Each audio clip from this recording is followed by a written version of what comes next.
कई बार हमारे दिमाग में आता है कि हमने दीक्षा नहीं ली तो हमें मंत्र फलित होगा कि नहीं होता होगा। जब हम किसी भी मंत्र का जाप करते हैं तो दीक्षा क्यों ली जाती है?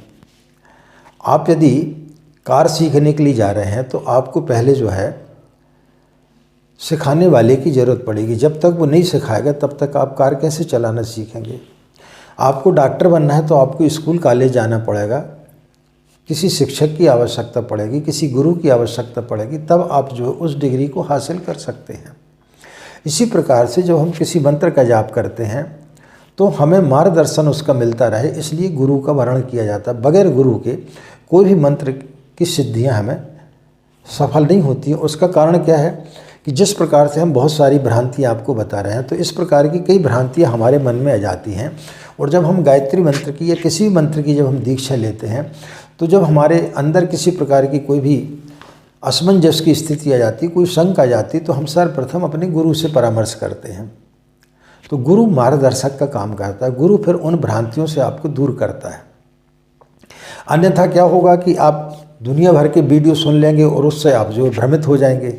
इसलिए गुरु का वर्ण किया जाता है। और गुरु वर्ण ऐसे व्यक्ति को किया जाता है जिसने उस मंत्र पर PhD की हो, उसने उस मंत्र पर शोध किया हो, उसने उस मंत्र को जाना हो। जिस व्यक्ति ने मंत्र का जाप ही नहीं किया है, कई लोग ऐसे हैं जो बता देते हैं ऐसे नहीं करनी चाहिए, वैसे नहीं करनी चाहिए, लेकिन कभी उन्होंने साधना की नहीं, कभी उन्होंने गायत्री मंत्र को जाना नहीं, तो फिर कैसे होगा?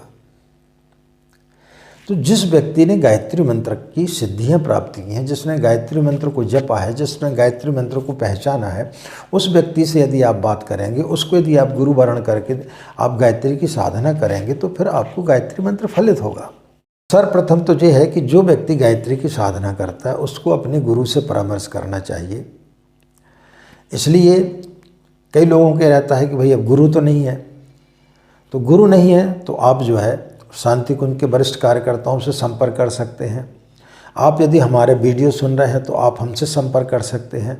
हमने स्पष्ट बोला हुआ है कि गायत्री साधना से संबंधित किसी भी बारे में आपको जानकारी चाहिए, सिर्फ गायत्री साधना के संबंध में, तो आप फ़ोन तुरंत ना लगाएं। आप व्हाट्सएप नंबर पर, जो कि हम शुरू में देते हैं, वो हमारा व्हाट्सएप नंबर रहता है, उस पर आप एक मैसेज डाल दें कि आचार्य जी हमें गायत्री साधना से संबंधित कुछ जानकारी चाहिए। तो जो हम समय देंगे उस समय पर आप बात कर लें।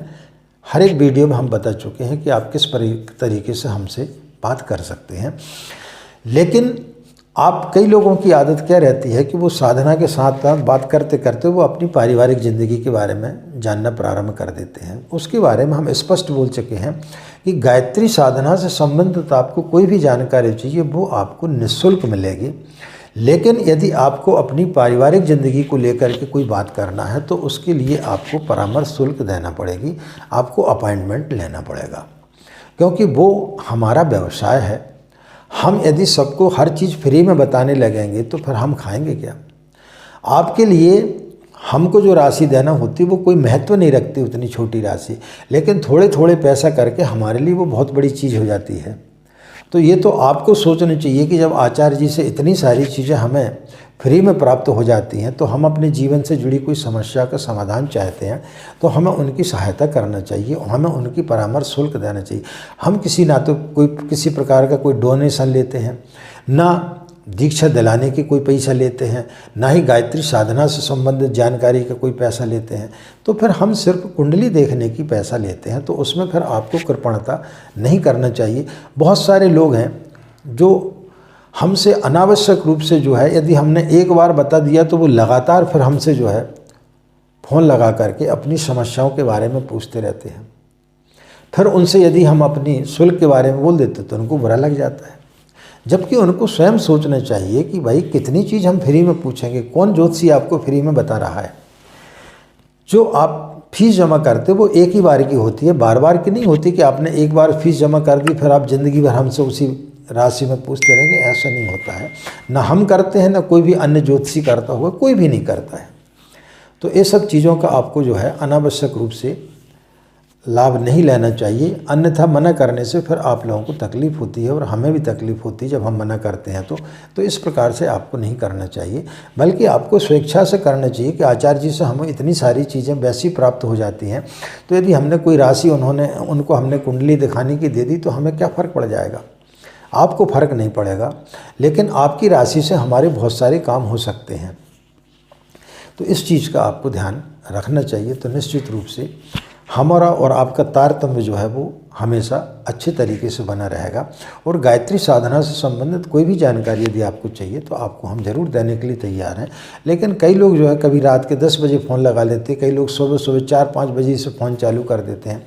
तो ऐसे समय पर फ़ोन नहीं लगाना चाहिए। 10:30 बजे के से लेकर के शाम के 6 बजे तक आप फ़ोन लगा करके या व्हाट्सएप पर जो है मैसेज डाल करके फिर आप हमसे बात करें तो ठीक रहेगा। कई लोगों को हमने देखा है कि यदि उन्होंने व्हाट्सएप पे मैसेज डाला और हमने यदि वो मैसेज पढ़ लिया तो फिर उसके बाद में वो यदि हमने 1-2 मिनट तक उनको रिप्लाई नहीं किया तो तुरंत फ़ोन लगा देते हैं, या फिर बार बार जो है व्हाट्सएप पर जो है प्रश्न डालते रहते हैं कि आप उत्तर दीजिए, उत्तर दीजिए, उत्तर दीजिए। तो ये देखना चाहिए कि भाई हम भी व्यस्त रहते हैं, हमारे पास में भी 50 काम रहते हैं, कोई एक ही काम नहीं रहता है कि आपने प्रश्न डाला और हमने उसका तुरंत उत्तर दे दिया।